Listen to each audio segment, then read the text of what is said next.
아멘. 네, 주 예수여, 오늘부터 하나님의 저주가 임한 인생들이 저주받은 땅에 살면서 하나님께 나아가는 길을 제시해주는 레위기 말씀을 상고하게 됐는데, 이 시작 시간부터 레위기 27장을 마치는 마지막까지 주님께서 집회를 친히 주장하시고 집회 가운데에서 말씀을 열어주셔서 우리 모두가 저주를 벗어버리고 복의 원천 근원이 되시는 종을주 하나님께로 돌아가는 길을 찾는 축복을 모든 우리가 함께 얻을 수 있도록 레위기 말씀을 열어주시고, 집회 가운데서 말씀이신 주님이 말씀하시고 영광을 받으시기를 주의 이름으로 기도합니다. 아멘. 아멘. 아멘. 네, 자, 오늘부터는 이제 레위기 말씀을 나누게 됐습니다. 레위기는 개봉동에서 모일 때 한 번 한 것 같고, 신림동에서도 한 번 한 것 같은데, 이제 안양에 와서 또 하게 돼서 세 번째 하게 되네요. 레위기 말씀은 저주받은 땅에서 저주를 짊어지고 살아야 되는 인생들이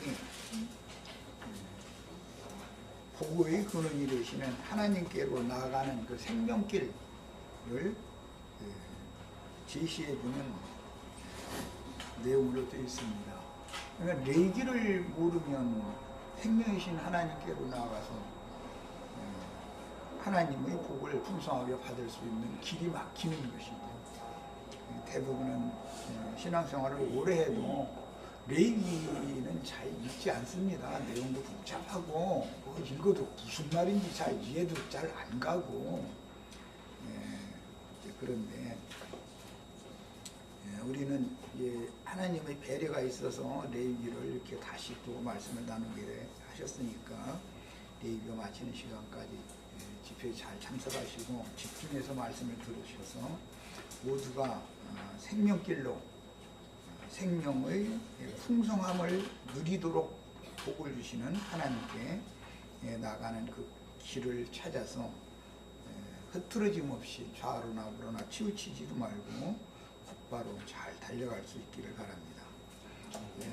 오늘 읽을 말씀은 출애굽기에서 레위기로 이어지는 말씀이기 때문에 출애굽기 마지막 단락인 40장 34절로 38절까지 읽고 레위기 1장 1절 2절을 이어서 읽겠습니다. 연결성을 잘 봐가면서 읽습니다. 구름이 해막에 덮이고 여호와의 영광이 성막에 충만하매. 해막과 성막은 동의어로 지금 사용되고 있죠. 모세가 해막에 들어갈 수 없었으니 이는 구름이 해막 위에 덮이고 여호와의 영광이 성막에 충만함이었으며. 모세는 들어갈 수 없었지만 우리 형제 자매님들은 오늘 다 같이 성막에 다 들어가는 축복을 다 받으셔야 되겠어요. 계시록에 보면 하늘이 열려가지고 하늘의 장막 성전이 열려서 언약궤가 보였다 그랬죠. 다 이렇게 돼야 되는 거예요. 모세처럼 들어갈 수 없으면 안 되는 것이죠. 모세는 율법을 대표하는 거니까 율법으로는 하나님의 영광의 처소에 들어갈 수 없다. 여기 이미 암시가 되어 있죠. 자, 그러려면 이제 열어야 되잖아요. 그걸 열으려면 레위기로 이어져야 된단 말이야. 출애굽기에서는 못 들어갔으니까 레위기를 거치면 들어가는 거죠. 내용을 잘 이해를 하셔가면서 읽으셔야 되는 거예요. 거기는 뭐 레위기는 고사치고 출애굽기도 지금 나랑 같이 집회를 하는 지체들이 있어서 이런 얘기를 한꺼번에 한다는 게 좀 사실은 그렇기는 하지만, 그래도 문맥의 흐름을 연결을 모르면은 성경을 연결성을 지을 수가 없으면 안 되니까. 자, 정신들이 읽습니다. 구름이 성막 위에서 떠오를 때에는 이스라엘 자손이 그 모든 행진하는 길에 앞으로 나아갔고, 구름이 떠오르지 않을 때에는 떠오르는 날까지 나아가지 않았으며. 그러니까 지금 행진하는 길이라는 것은 하나님의 영광 앞으로 가는 생명길이죠, 이것이. 자, 그런데 그 생명길은 지금 구름 기둥과 불 기둥이 인도를 해준다. 이제 그런 내용이에요. 낮에는 여호와의 구름이 성막 위에 있고 밤에는 불이 그 구름 위에 가운데 있음을 이스라엘의 온 족속이 그 모든 행진하는 길에서 그들의 눈으로 보았더라. 이것은 구약성경은 예표이니까 예수 그리스도가 나는 길이요 진리요 생명이다. 예수님이 그 생명길이죠. 그러니까 구름 기둥도 예수님이고 불 기둥도 예수님을 지금 말한 거예요. 다 상징이에요. 자, 이제 레위기로 갑니다. 출애굽기에서 이어지고 있는 거예요. 성경이라는 건 두루마리이기 때문에 출애굽기 끝과 레위기 시작과 이것이 분리되어 있었던 게 아니에요. 아닌데 후대 사람들이 여기까지는 출애굽 과정을 말한다. 여기부터는 하나님의 영광 앞으로 회막에 임재하신 하나님 앞에 들어가는 길을 제시한다 라는 걸 구분하기 위해서 출애굽기 끝과 레위기 시작을 이렇게 나누는 거예요. 그러나 지금 내가 지금 하는 말을 지금까지 한 말을 제일 중요해요. 이 말을 이해를 잘 하셔야 돼요. 길이 끊어져 있으면 안 되죠. 연결이 당연히 돼야 되잖아요. 하나님의 영광으로 들어간다. 영광 앞에 이른다. 왜 율법을 그렇게 열심히 지켰죠? 하나님의 영광에 이르기 위해서 그런 것이죠. 그런데 율법 행위로는 하나님의 영광에 이른 육체가 하나도 없었다는 거예요. 그러니까 모세는 회막 성막에 계신 하나님의 임재 앞으로 갈 수가 없었다 이렇게 돼 있죠. 율법으로 못 가는 거 상징이에요. 자, 그러면 이것은 계시록에서는 신부성 아내성이 하나님의 영광으로 충만한 성이고 거기가 하나님의 임재가 있는 구약성경에서는 회막 성막의 완전한 실현인데 거기 아무나 가는 게 아니죠. 출애굽을 했을지라도 세상에서 나와서 세상 교회 생활하는 사람들이라도 레위기를 거치지 않으면 못 간단 말이야. 이해하셨죠? 우리의 목적은 하나님의 영광 앞으로 들어가는 것이 우리의 목적이에요. 영광의 세계에서 영생하는 거예요. 하나님의 영광의 임재가 없는 곳에서는 영생이라는 건 있을 수가 없는 거예요. 거기에는 연단과 시험과 눈물 흘리는 것과 곡하는 것과 애통하는 것과 많은 고난이 있을 뿐이에요. 그런데 고난을 헛되이 받으면 아무 소용없다고요. 똑같은 고난을 당해도 그 고난이 유익돼야죠. 무슨 유익? 신부성에까지 들어가는 길잡이가 된다 그런 말이야. 그런데 죽어라고 고난만 당하고 길을 못 찾아서 방황하면 뭐냔 말이야. 그러니까 레위기에 들어가기 전에 제일 중요한 이 연결성을 잘 이해를 하셔야 되겠어요. 자, 이제 레위기 1장 1절 2절 읽습니다. 여호와께서 회막에서 모세를 부르시고, 이 여호와께서라는 말씀으로 시작되는 이 말씀은 출애굽기 40장의 38절에서 이어지고 있는 거예요. 원래는 끊어진 게 아니에요. 이건 두루마리로 쭉 이어졌는데 후대에 사람들이 이렇게 책을 분리를 한 것이에요. 이 말을 잘 명심해 들으세요. 자, 여호와께서 어디에서 모세를 불렀다고요? 회막에서. 회막은 성막이었죠. 모세를 부르시고 그에게 말씀하여 이르시되 이스라엘 자손에게 말하여 이르라. 너희 중에 누구든지 여호와께 예물을 드리려거든 가축 중에서 소나 양으로 예물을 드릴지니라. 이렇게 말씀이 이어지는 거예요. 야, 그러니까 성막에 임재하신 하나님의 영광 앞에 나가기 위해서는 제사장이 되어져야 들어가는 거죠. 하나님이 받으심직한 예물을 하나님 앞에 들고 나가야 되는 것이죠. 이런 말씀에 대한 이해가 없다 보니까 기독교계의 목사님들이 예배당에 올 때 돈봉투 가지고 왔는지 안 가지고 왔는지 이것을 하나님 앞에 올 땐 빈손으로 오지 말라고 이제 이렇게 설교를 해요. 율법에 그렇게 돼 있어요. 빈손으로 나를 보지 말지니라, 내 앞에 보지 말지니라 그랬어요. 그러면 그 예물이라는 게 과연 돈이겠는가 한번 생각해 보세요. 돈 들고 하나님 영광의 삶을 할 수 있어요? 없어요.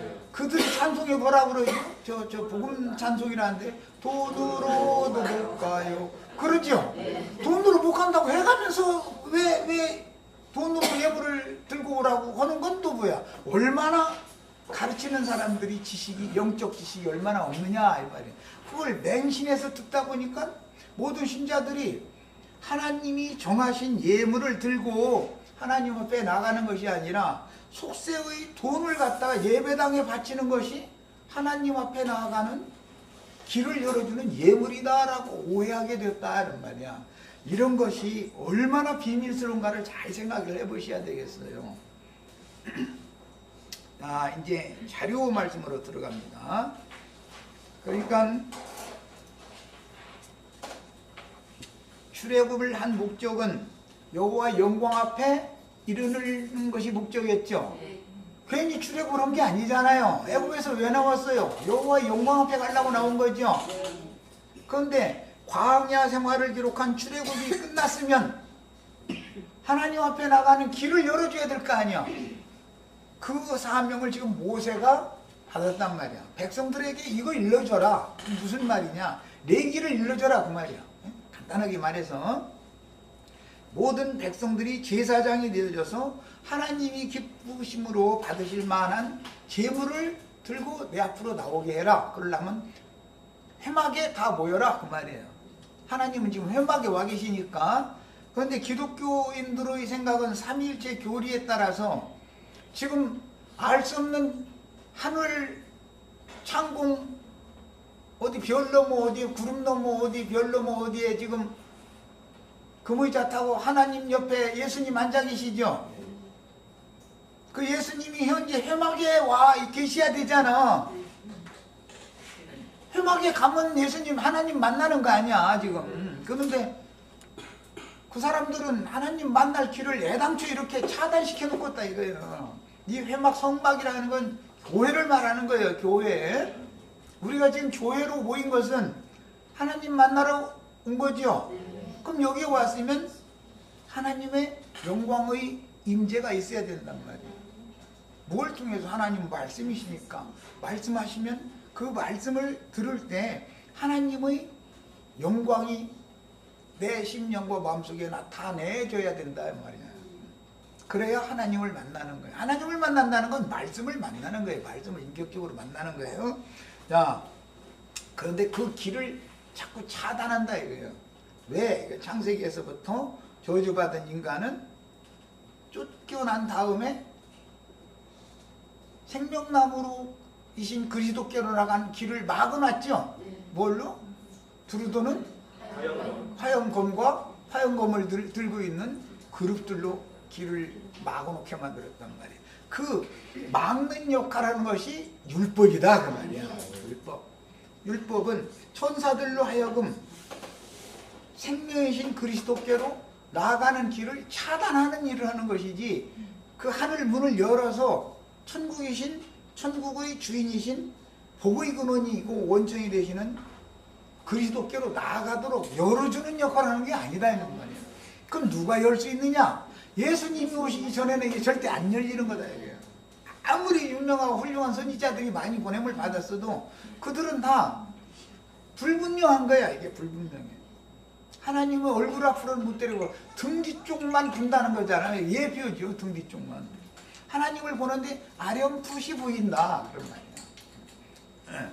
우리는 이제 레위기를 통해서 영광의 얼굴을, 하나님의 영광을 밝히 볼 수 있으셔야 되겠어요. 요한복음 1장 시작에 보면 독생하신 하나님이 하나님의 영광을 나타내셨다고 그랬죠. 그 제자들은 그 영광을 봤지만 예수를 통해서, 유대교인들은 예수를 통해서 옷에서 가짜는 갈릴리 어부만 봤다 이런 말이에요. 그러니까 예수를 영접을 안 한 거예요. 유대교인들은. 제자들만 영접을 한 거예요. 저주받은 인간을 버리고 떠나셨던 하나님이 찾아오셔서 내가 왔다 이렇게 음성을 들려주시는 것이 복음이죠. 그러면 영접해야 돼요? 틱틱거리고 배척해야 돼요? 그래서 내가 이런 걸 이해시키느라고 평소에도 말씀 전할 때 남편이 저녁 때 힘들게 들으면은 반갑게 맞아주고 음식이라도 맛있는 거 해주고 이렇게 해야지. 당신 이리 와봐. 내가 오늘 할 말이 좀 있구만 하고서 이렇게 틱틱대지 말라고 그런 거예요. 염두에 두고는 말이에요. 다 이해를 하셔야 돼요. 자, 이제 자료 말씀을 읽겠습니다. 우리 같은 죄인들을 찾아주셨으니 황공무지로소이다 하고도 그래도 다 이게 감당이 안 되는 문제인데 틱틱대고 앉았으면 되겠냔 말이야. 말도 안 되는 짓을 하고 있는 거예요 지금. 기독교라는 게 이렇게 무서운 거예요. 하나님께로 나가는 길을 그들이 겹겹으로 차단을 시키는 역할을 하는 거죠. 이렇게 무서운 거예요. 자, 이제 읽겠습니다. 레위는 야곱이 레아에게서 낳은 세 번째 아들의 이름입니다. 레위기라고 그랬는데 레위라는 이름을 따온 거죠. 레위는 야곱이 레아를 통해서 낳은 세 번째 아들이 레위지요. 그 이름의 뜻은 내가 내 남편과 연합하리로다, 그런 뜻이에요. 샤마라는 이 히브리 용어는 결합하다, 단단히 매이다, 하나로 묶여지다, 그런 뜻이에요. 자, 그러면 남편과 아내가 결합되고 단단히 매이고 하나로 묶여지는 것은 아담에게서 여자를 새로 지어가지고 여자를 아담에게로 이끌어다가 중매해 주신 거기서부터 시작이 됐죠. 그래서 사람이 그 부모를 떠나서 여자에게로 가서 여자와 합하여 한 몸을 이룰지로다, 여기서부터 시작된 거예요. 그러니까 실제로 제사장 직분, 중매, 중보자, 중매를 하는 직분은 실제로는 누가 하는 거예요? 예, 하나님 자신이 하신 것이죠. 조물주. 그래서 멜기세덱 반차라는 것이 나온 거예요.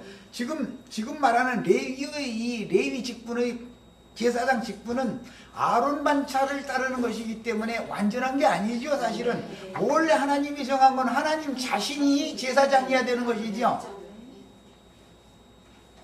하나님 자신이 제사장인 것과 사람이 제사장인 것을 두 반차다 그래요. 하나님 자신이 제사장 직분을 행하는 것은 영원하시고 지극히 크신 하나님의 제사장은 멜기세덱이라는 살렘 왕이었었죠. 그 살렘 왕이 예수님에 대한 예표다 이 말이야. 그러니까 창세기 시작에 아담에게 여자를 중매한 분은 예수님이었죠. 그런 것이 성경에 있냐고. 창세기에는 그렇게 써있지가 않아요. 그러나 성경에는 전부 계시다 그런 말이에요. 계시. 예수님이 주물주시기 때문에 사실은 아담이 독초하는 것이, 홀로 거하는 것이 하나님 보시기에 좋지 않더라는 거예요. 그 말은 예수님이 나 혼자 사는 건 재미없다 그 말이요. 나는 짝이 필요하다 그 말인 거예요. 사실은 그에 대한 암시지요. 그래서 당신의 짝은 누구 보고 내 짝 좀 만들어 달라고 하겠어? 조물주가 그걸 만들어가지고 그럼 누구 보고 또 야 내 짝 만들어가지고 나한테 데려다다고 누구 보고 하겠어 그걸? 에? 하나님 자신이 그거를 했다 그 말이에요. 예. 이것부터 깨달아야 돼. 그래야 지금 아론 반차를 말하는 레위기와 신약 성경을 구분을 해가면서 읽어야 되니까 레위기는 오형이다 이거예요. 아론 반차, 육신에 속하고 땅에 속한 일시적인 제사장 직분인 것이고 이것은 영원한 제사장 직분이 아니죠. 모형이지. 레위기에 나오는 제사장 직분이라는 것은 모형이에요. 예수님이 오시면 변협될 거예요. 뭘로? 멜기세덱 반차의 제사장 직분으로 바꿔져 원래대로 돌아가는 거예요. 그러려면 땅에 속한 율법적인 제사장 직분에 대해서 알아야 하나님의 영원한 원래의 뜻을 분별할 수 있다 이런 말이에요. 그 땅의 일을 모르면 하늘의 일을 알 수가 없죠.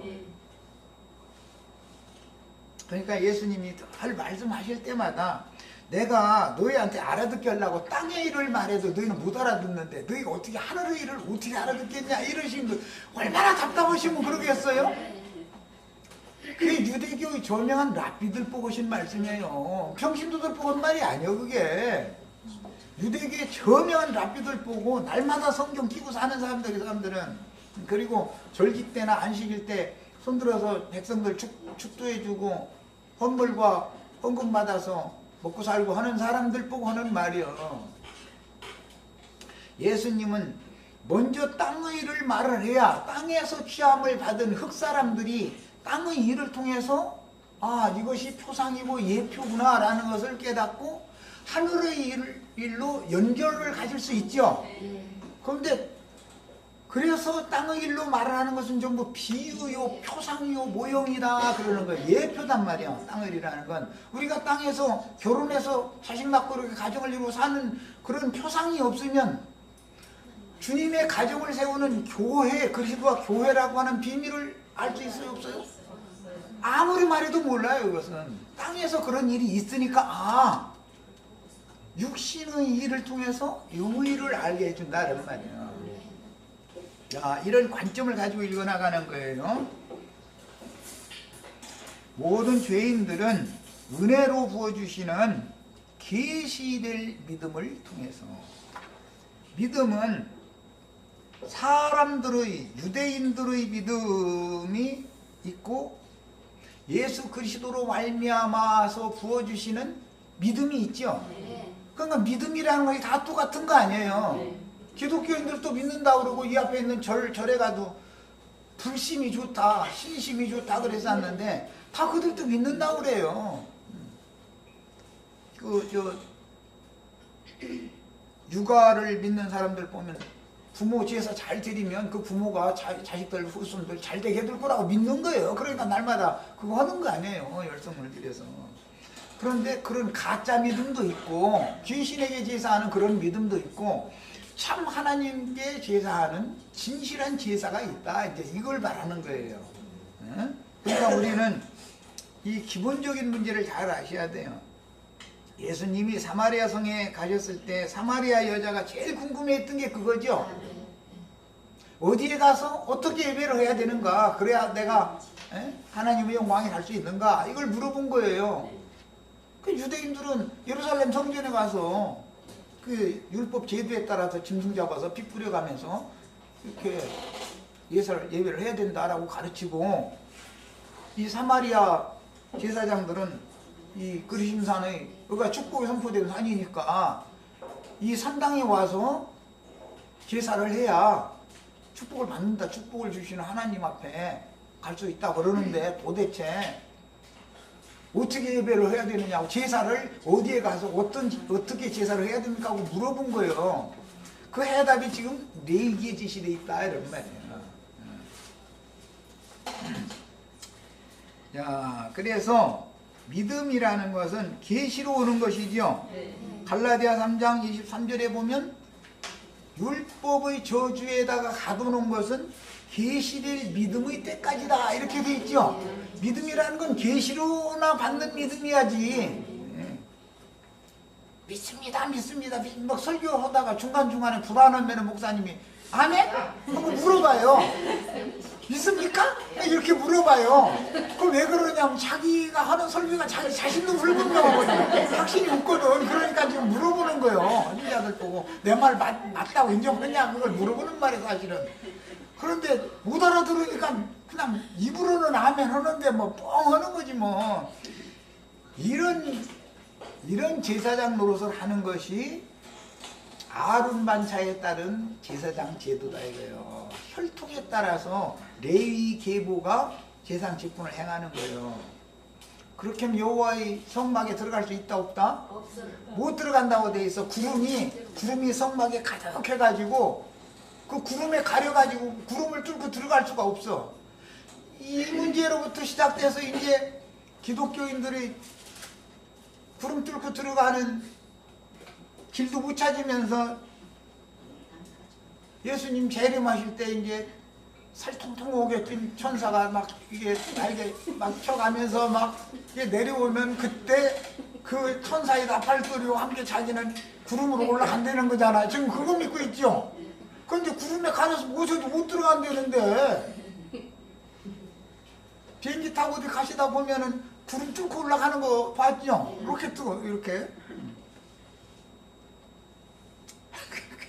그러다 보니까 이제 예수님이 그런 근거에 의해서 내가 구름 타고 온다 뭐 이랬더니 대제사장 옷을 쫙 찢어버리더라는 거예요.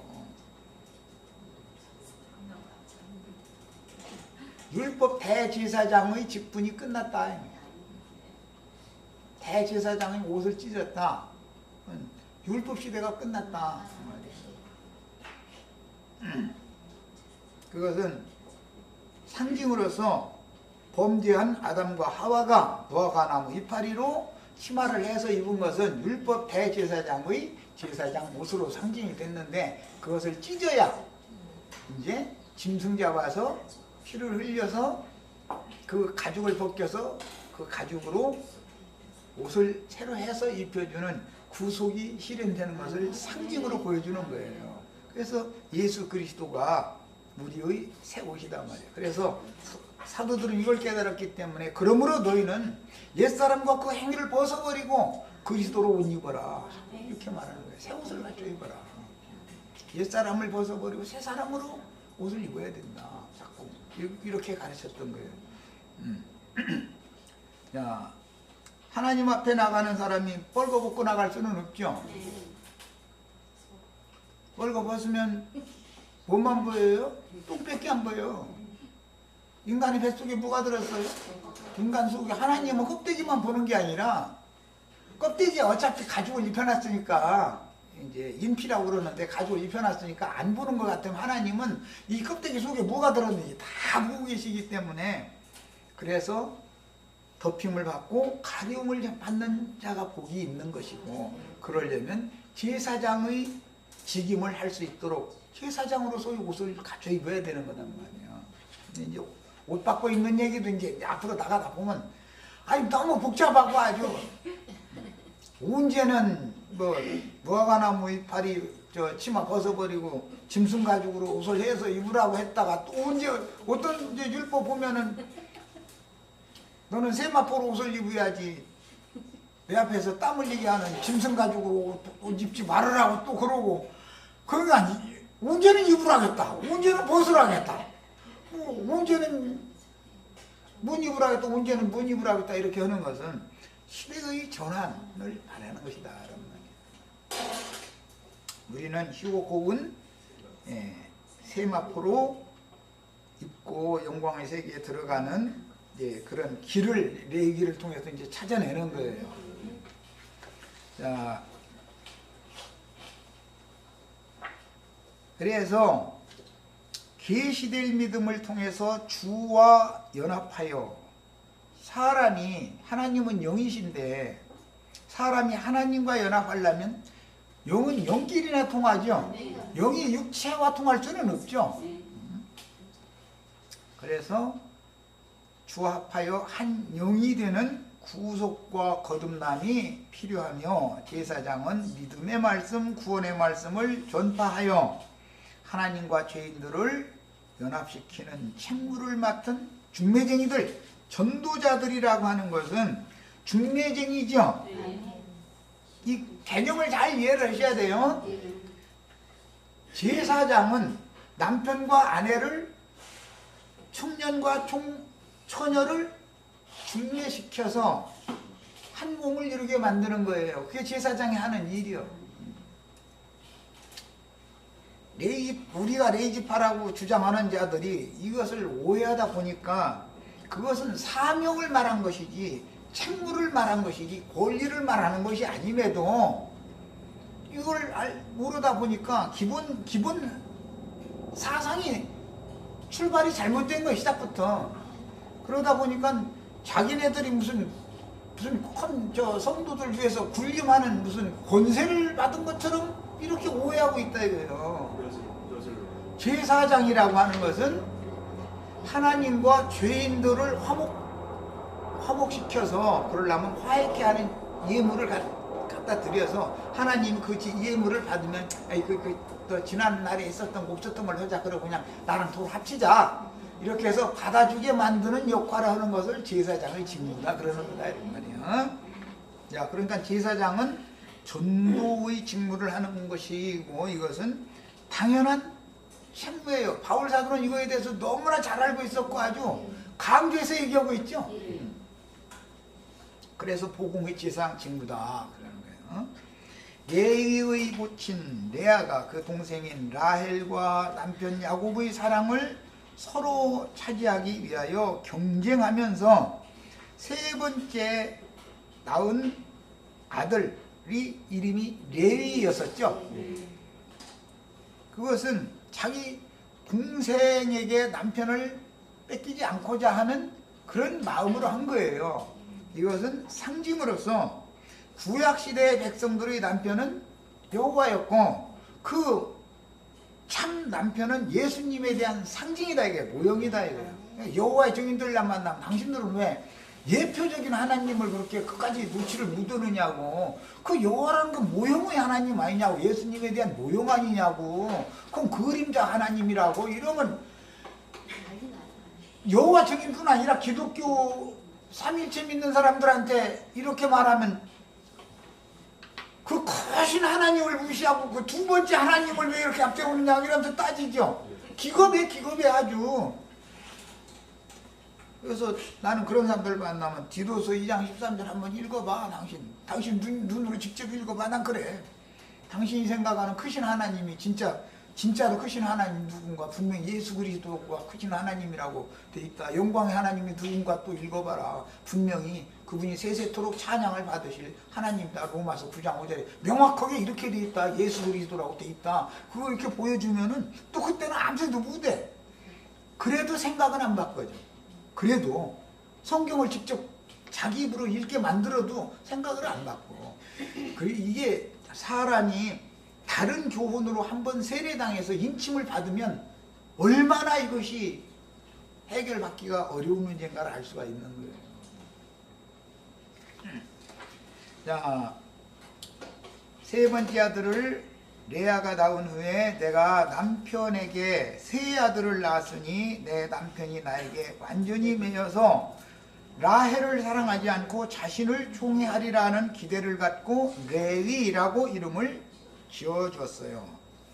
예, 성경에서는 누구 이름이나 그가 살던 지역의 지명 이름이 매우 중요한 의미를 내포하고 있는데 레위라는 이름에서 알 수 있듯이 남편과 아내의 완전한 연합, 결합, 묶임은 남편과 아내의 전인격적인 영과 혼과 몸 전체가 그 말이에요.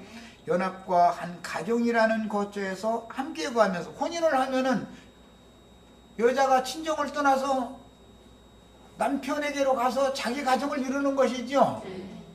그래서 시집을 갔는데 계속 날마다 친정엄마한테 전화하고 친정엄마한테 의지하려고 하면 돼요, 안 돼요? 독립해야 돼, 독립. 자기 가정을 세우는 것이 목적이죠. 그런데 도움이 필요하니까 도움을 요청하는 것 뿐이지.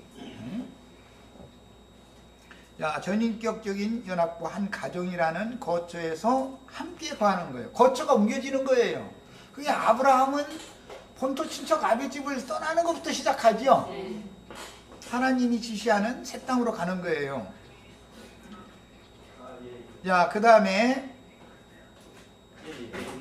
한 가정을 이루어 한 거처에 거하면서 생육하고 번성함으로 하나님의 축복을 누리는 배필 관계라는 것을 알 수 있습니다. 그러니까 레위는 남자와 여자를 이렇게 배필 관계로 맺어주는 중매쟁이 역할을 하는 사람이다. 이게 제사장이라는 것은 중매쟁이다라는 말이지 그 사람이 무슨 권리를 가졌다라는 말이 전혀 아니다 이런 말이야. 그래서 알아듣겠려고 주님의 안주인 보고 말이야. 종놈이 주인의 안주인한테 슬슬 말이야 엉뚱한 흑심을 품고 그러다 주인이 잠시 집을 버리고 갔다 올 일이 있어서 떠나서 돌아와서 보니까 자기 집을 엉망으로 만들어 놓고 주인놈이 말이야 안방에 몰래 기어들어가 가지고서 아내를 강간을 했다 소리가 만약에 들려서 그러면 주인이 오면 그럼 놔둬요? 살려요?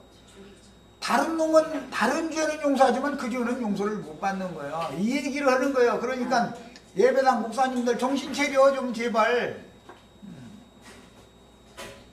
예수님 재림하는 날 그렇게 기다린다고 하지만 뭐하러 오시는 거예요? 주님의 안주인 주님의 교회를 강간한 범죄를 치리하러 오시는 것을 왜 모르느냔 말이야. 이것을 좋은 놈, 또 입으로는 또 지가 주위 종이래 또. 아니 어떻게 종놈이 여주인을 그렇게 함부로 대해? 종놈이 여주인한테 어떻게 하는 것은 그 남자 바깥 주인을 함부로 여기기 때문에, 깔보기 때문에 그런 거 아니냔 말이야. 이게 반역이다 이래요. 인간 세상 창조 전에 영들의 세계에서 반역을 일으켰다는 게 뭘 말하는 거예요? 그렇게 나타난 것은 영원 전의 일이 그렇게 나타난 거잖아 지금. 그런데 이 일이 지금 세상 교계의 목사들이 반복하고 있는 거잖아 그 짓을. 왜 이것을 그렇게 몰라? 이렇게까지 설명을 하는데도.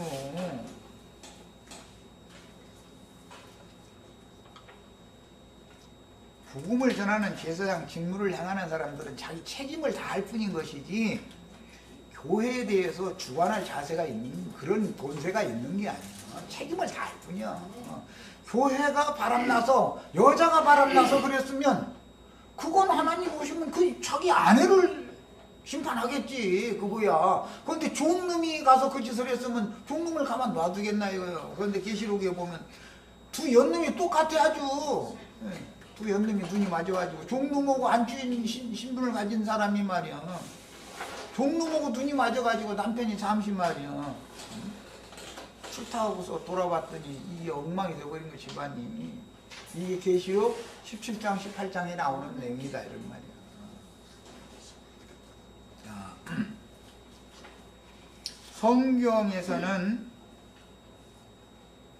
누구의 이름이나 그가 살던 지역 이름이 이처럼 중요한 의미를 내포하고 있는데, 레위라는 이름은 한 청년과 한 처녀를 중매하는 책임을 맡았다. 그것을 위임을 받았다 이러는데, 그랬다는 뜻이지 무슨 권리 주장을 하라는 말이 아니란 말이야. 절대로. 여기서 충성스럽고 지혜로운 종으로 그 책임을 다하면 주님의 나라가 실현이 되었을 때 새하늘과 새 땅에서는 상으로 주겠다라는 약속이지 여기서 다 지가 권세 주장하라는 말이 아니란 말이야. 그렇죠? 자, 야곱의 마음은 항상 라헬에게 기울었기 때문에 하나님은 레아에게 남편의 사랑이 없는 것을 보시고 아들들을 생산하게 하셨지만 라헬은 야곱의 총애를 받으면서도 생산을 하지 못했으니, 이게 구약시대죠. 구약시대에는 사실은 내간 삼으신 이스라엘 백성들을 사랑한다고 하지만 이스라엘 백성들은 혈과 육으로 혈통에 따라서 아브라함의 자손들이기 때문에 하나님은 혈육을 사랑할 수가 없는 거예요. 그것은 그냥 껍데기 사랑이지. 어떤 결혼을 했는데 남편의 마음이 학교 다닐 때 연애했던 첫사랑한테 가 있으면 아내가 알아요 몰라요? 자식을 낳고서도 남편이 그 청년 때 연애하던 그 사람만 생각을 해. 그 사람도 다른 데 시집가서 다 애 낳고 그랬는데, 그러면 그 결혼 생활이 정상으로 되겠어요? 근데 레아와 라헬 그 야곱의 관계가 그랬다는 거예요. 하나님의 마음은 영으로 구속받고 영으로 거듭난 신약 교회를 마음에 늘 품고 있으니, 마음은 딴 데가 있는 껍데기 남편하고 살려면 얼마나 힘들어. 지금 이제 그것을 상징한다 이런 말이야. 야곱의 마음은 늘 라헬한테 가 있어. 그럼 레아가 그걸 왜 모르겠어? 육신으로는 자식을 낳는데도, 자식을 낳고 살면서도 마음은 레아한테 있는 게 아니라 라헬한테 있으니까 레아가 막 열불 터지는 거예요. 막 지금 이게 다 비유지. 세상사의 예를 들어서 아무리 남편의 종애를 받아도 라헬은 또 태의 열매를 맺지 못해. 마음으로만 살아가면 육신 열매가 나와야 안 나와요? 마음 부리면 누구 나 소용없는 일이지 뭐. 이것은 하나님의 경륜, 구약 경륜과 신약 경륜을 깨닫게 해주는 예표다 그런 말이에요. 그래서 남편의 총애를 받아도 태의 열매를 맺지 못하면 한 남편에게 사랑을 받는다는 확실한 증거가 없죠. 아들을 나누면 아들 못 낳는 사람은 아들 딱 낳은 사람한테 약호가 죽게 돼 있어. 네가 아무리 큰 소리 쳐도 소용없다 이거요. 나 이거 증명이 되는데 어떻게 할 거요. 그러니까 라헬이 막 이제 나로 자식 낳게 해달라고 막 야곱을 졸라댔으니까 내가 하나님이길래 그러냐고. 나 너 사랑하는 줄만 알면 되잖냐고. 그러게 마음으로만 사랑하면 필요 없다는 거야. 이제 나 아들 낳게 해달라고 막 그랬다고 이렇게 돼 있죠. 참 서로가 못할 갈등 가운데 사는 거지. 참 그 얘기 읽어보면 재밌어 아주. 라헬은 정신적으로는 총애를 받았지만 자식을 낳지 못함으로 고통을 당했는데, 반대로 레아는 아들을 낳았지만 야곱의 마음을 자신에게로 돌리고 붙잡아 두지를 못하는 것 때문에 서로가 고통받는 거예요. 서로가. 그래서 이는 두 여자가 곧 구약 백성들과 신약 백성들을 대표하는 표상이었었다. 그런 갈등이다 이거예요. 유대인들은 이방인들을 멀리하는 관습이 있지요. 그게 갈등이다 이거예요. 상징이죠. 당시의 두 여자와 한 남편의 관계는 그리스도와 교회의 비밀을 암시해 주는데, 구속받은 죄인들이 주님과 완전한 연합을 맺으려면 먼저 옛사람이 사람이신 예수님의 죽음과 장사의 믿음으로 연합하고, 이것은 전부 믿음의 문제예요. 영적으로 조합하여 한 영이 되려면 믿어야지요.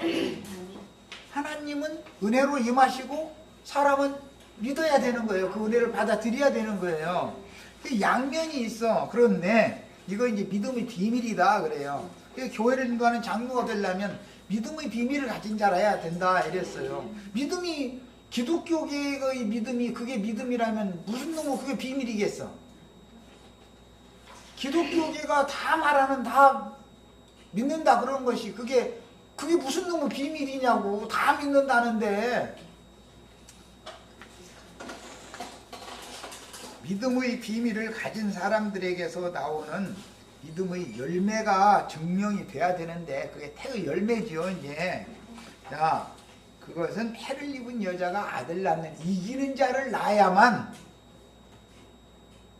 정말로 계시로 보여주셔서 계시를 통해서 주신, 하늘이 주신 예수 그리스도로 말미암아서 나오는 그 믿음의 열매단 말이야. 이기는 자를 낳아야 되는 거예요. 교회는. 네. 그런데 그런 것에 대한 예표가 구약성경에 암시가 돼 있고, 그래서 그러려면 첫 번째는 예수님의 죽음과 장사의 믿음으로 연합되어야 되고, 그리스도의 부활과 승천에 속사람이, 거듭난 속사람이 또 믿음으로 연합이 돼야죠. 전부 이것은 연합의 문제다 그런 말이야. 옛사람이 죽고 새사람으로 다시 나는 것 전부 다 하늘에 앉혀지려면 전부 믿음으로 하는 거예요. 흙에서 온 사람은 장사돼야 끝나죠. 그러면 치워진 거예요. 버려진 거예요 이제. 야, 흙사람은 흙으로 돌아가게 돼 있어 이렇게. 그러나 위로부터 난 사람은 위로 간단 말이에요. 결과적으로. 야, 이것은 전부 뭘로 된다? 믿음으로나 되는 일이지 사람이 뭘 어떻게 노력을 해서 되는 문제가 아니다 그런 말이야. 그러니까 이게 믿음이라는 게 비밀이다 그런 말이야. 다 그냥 보면 다 믿습니다 다 그래서 하는데, 믿음을 점검을 잘 해보셔야 돼. 내가 지금 정말로 귀신의 믿음을 갖고 있는지. 귀신들도 믿고 떤다고 그랬죠. 네, 귀신들도 믿는 거예요 다. 예수님이 제자들에게 주신 그 믿음이 아닌 믿음도 얼마든지 있을 수 있다는 거예요. 그러다 보니까 결과적으로는 믿음이 불분명하면 믿음을 배반할 수가 있는 거잖아요. 물론 당시에는 레아가 자기의 남편 야곱을 지극히 사랑하지만 그 남편은 동생 라헬을 자기보다 더욱 사랑하므로 남편의 마음을 자기에게로 향하게 하고 자기만 남편을 차지하기 위한 마음에서 비롯된 경쟁심으로 셋째 아들의 이름을 레위라고 지은 것이었습니다. 그런데 하나님은 레위에게 죄인된 인간들과 창조자 하나님 사이를 화목케 하고 완전한 연합을 맺어 최상의 누림과 만족과 안식을 얻게 하는 중재자의 직분인 제사장 직분을 맡기셨으니 그 이름의 의미가 한 남편에게 정결한 한 처녀 여자를 중매하는 레위의 제사장 직분으로 구약 시대에만 혈통에 따라서 실현이 되었던 것입니다. 레위 계열의 제사장 직분은 구약 시대에만 유효한 것이죠. 그러니까 이것은 지나갈 표적이 지나지 않는 것이죠. 이제 이런 이치를 잘 아셔야 돼요. 하나님은 아담이 홀로 사는 것이 좋지 않아서 대필이 될 여자를 지어 아담에게로 이끌어 주셨으니 최초의 제사장 직분을 수행하심으로 지극히 높으신 하나님의 제사장인 살렘왕 멜기세덱 반차의 제사장 직분에 대한 암시가 감추어져 있는데, 레위 계열인 아론 반차의 제사장 직분은 훗날 예수님이 오셔서 구속을 이룬 후에 영원하신 성령의 완전한 제사장 직분으로 바꾸어질 것임을 계시해주고 있습니다. 그러니까 레위 계열의 제사장 직분보다 먼저 하나님이 아담을 먹여서 여자를 지어가지고 아담에게로 이끌어다 주신 것이 근원이죠. 그러니까 오늘 우리 형제 자매님들이 그리스도의 배필이 되려면 주의 성령의 제사장 직분을 통해서나 가능한 것이지 나도간 형제가 잘 가르쳐서 되는 문제가 아니다 이런 말이에요. 나도간 형제가 사람의 말로 백날 얘기하면 뭔 소용께서 못 알아들으면 소용없는 거예요. 백날 얘기해도. 그래서 제사장의 특징은, 복음의 제사장의 특징은 성령이 말하게 하심을 따라서 말을 해야지. 그렇죠? 신학 교리를 배운 걸 가지고 온다든지 세상 지식을 가지고 세상 관원의 지식으로 백성들에게 말해서 가르쳐 가지고는 전부 엉뚱한 길로 나가게 돼 있는 것이다 이런 말이에요. 그러니까 제사장 자신이, 말씀을 가르치는 사람 자신이 성령이 말하게 하심을 따라서 하는 말을 하는 사람인지, 그러면 종이지요. 정말로 중매자지요. 이만희처럼 지가 뭐 우리랑 또 다른 보혜사라가 내가 또 다른 보혜사다 했었고 내가 이긴 자다 했었고 요즘에 이만희 두들겨 만나라고 난리 났더만 신문 보니까 아주 뭐 기독교 방송에서 뭐 신천지에 빠진 사람들 뭐 해가면서 아주 또 그러니까 또 이제 또 이만희 그룹에서는 이틀 만에 아주 막 프로그램 만들어 가지고 막 반박하는 그 이제 재판 정부하고 다 해놨더만. 아니 시끌시끌하게 생겼어. 이만희하고 기독교 한번 싸워보라고 그래. 그러니까 뒤에서 뭐 구경이나 하고 그 떡이나 얻어먹지 뭐.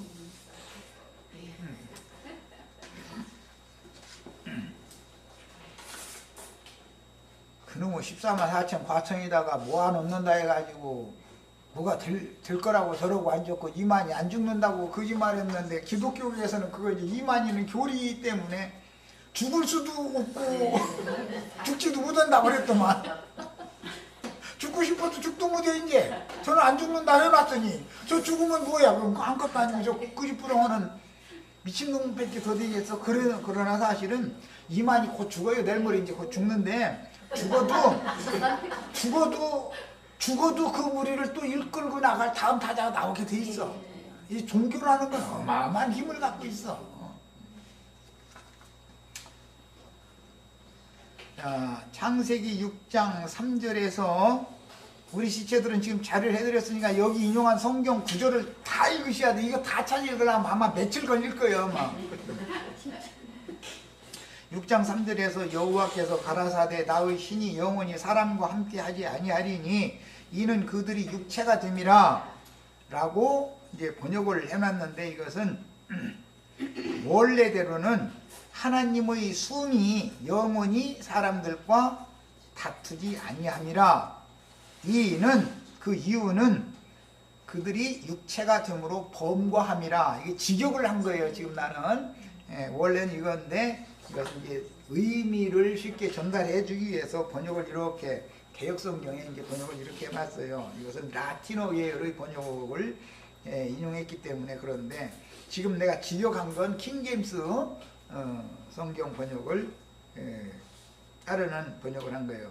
그리고 킹제임스 계열의 번역을 따라서 하자면 나의 신이 영원히 사람과 함께하지 아니하리니, 그 말은 하나님의 숨이 영원히 사람들과 다투지 아니하리니, 이는 육체이므로, 사람들이 육체이므로 범과함이라 이렇게 돼 있어요. 그러니까 육체는 범과하게 돼 있다는 것이죠, 기본적으로. 자, 이런 말씀들은 티끌에서 온 흑사람이라도 이 생에 사는 동안, 그러나 이제 그들의 날은 120년이 되리라, 이렇게 추가된 말씀이 붙어 있죠. 이게 비밀이다. 그래서 그러나 라는 말은 내가 사람들을 이렇게 완전히 육체가 되어져서 범과하는 인간들은 버렸지만, 그렇지만 범과할 수밖에 없는 육체로 사는 날수라는 건 120년으로 끝이다, 이렇게 말씀했다는 거예요. 그러나 실제적으로 노아의 당시에 120년만 살고 죽는 게 아니었죠. 다 1000년 가까이 살았잖아요. 900 몇 년씩 이렇게 살았어요. 자, 이런 말씀들은 티끌에서 온 사람, 흑사람이라도 이 생에 사는 동안 다시 찾아주신 하나님과 생명의 연합을 맺기 위한 믿음의 비밀을 계시로 받은 새 사람이 온전함을 이루고 흙집이 무너져 흙으로 돌아가는 그 날까지의 기간을 120년이라고 하나님이 정해놨다. 이 12라는 숫자에다가 10을 곱해서 만수를 한 것은 비밀이에요. 그 예언을 이룬 사람이 모세였죠. 모세가 120살 살다 죽잖아요. 창세기에서 아담에게 하나님은 내가 먹지 말란 그 나무의 열매를 따먹는 날에 너는 정령 죽으리라, 반드시 죽으리라 이랬어요. 그런데 뱀은 이리저리 돌리고 나서 아니라 결단코 죽지 아니하리라 라고 말을 바꿔버리죠. 그러니까 육체대로는 뱀의 말이 맞고 영적으로는 하나님의 말씀이 맞은 거예요. 하나님의 말씀대로는 그날 아담과 하와는 죽었죠. 영적으로 죽은 거예요. 그러나 뱀의 말대로 하면 육체가 여전히 멀쩡히 살아가지고 앞으로 930년을 더 사는 거예요. 그런데 그 930년이라는 날수를 노아의 때는 120년 살다 죽는다라고 정해놨다는 거예요. 그런데 실제로는 120살 먹고 육체대로 죽은 게 아니죠. 여전히 900몇 살 다 살잖아요. 그 말은 120년이라고 하는 이 기간은 영적인 어떤 암시를 하는 기간인 것이지 육체적으로 그날 동안을 산다는 걸 말하는 게 아닌데, 모세는 구약 성경을 응하게 하는 이루는 하나님의 종으로서 예표의 사람이었기 때문에 문자대로 120년을 살다 죽어야 된다는 말이야. 예수님은 120년 살지 않죠. 그래서 성경을 읽을 때는 모세와 엘리야로 대표되는 구약시대에는 전부 모형과 예표적인 말씀을 하는 거다라는 말이에요. 문자대로 다 이루어지는 거예요. 문자대로 구약시대에는. 그러나 이것을 신약에는 영적으로 적용을 하니까 어떤 연수라고 하는 것이 전부, 하나님은 영원한 하나님이니까 시간도 공간도 없죠. 영원에서 영원까지일 뿐이지, 이제 이렇게 성경을 영적 적용을 하는 것을 우리는 알아야 된다. 첫 시간 여기까지 일단 해서 마칩니다.